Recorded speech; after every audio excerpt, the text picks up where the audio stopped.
Hi guys! Magluto tayo guys na dinengdeng. Wala po akong isdang pinirito guys kasi wala po akong isda. So, ano lang po yan.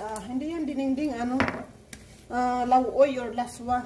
Wala siyang isda kasi wala akong isda guys.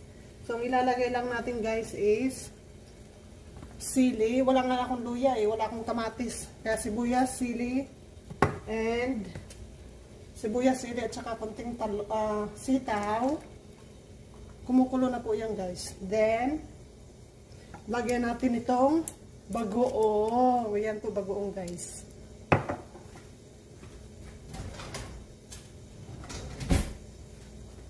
Lagyan po natin guys ng bagoong.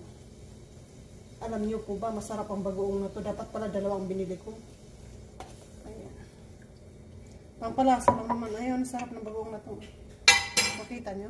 Ayan. Galing talaga sa atin to. Dapat pala dalawang binili ko nito.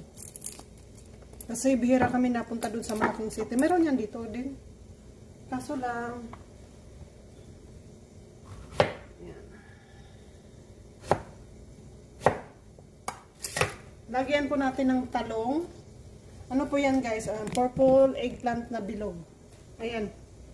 Ayan po yung bilog na eggplant. Ito yata din kinakain sa sa Thailand, kinakain nila yan ng hilaw yata. Tsaka green, mayroon din green, hindi ako kumuha ng green yan.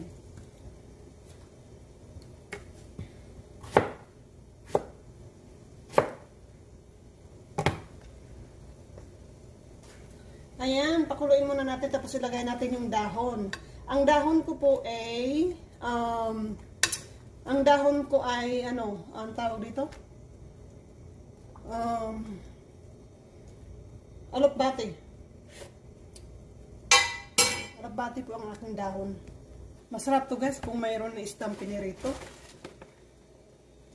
Wala na kasi akong isda. Akala ko may isda ako. Wala na pala akong isda May isda ako pero ulo ng salmon. Isisigang natin mamaya guys. Napakita ko sa inyo kung paano ko sisigang yung salmon.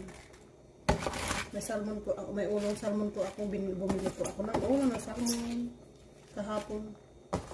Wala kasi yan dito sa amin doon yan. Kailangan doon yan sa malaking city.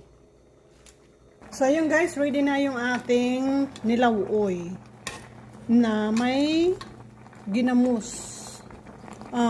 Ano nang ginamos? Bagoong.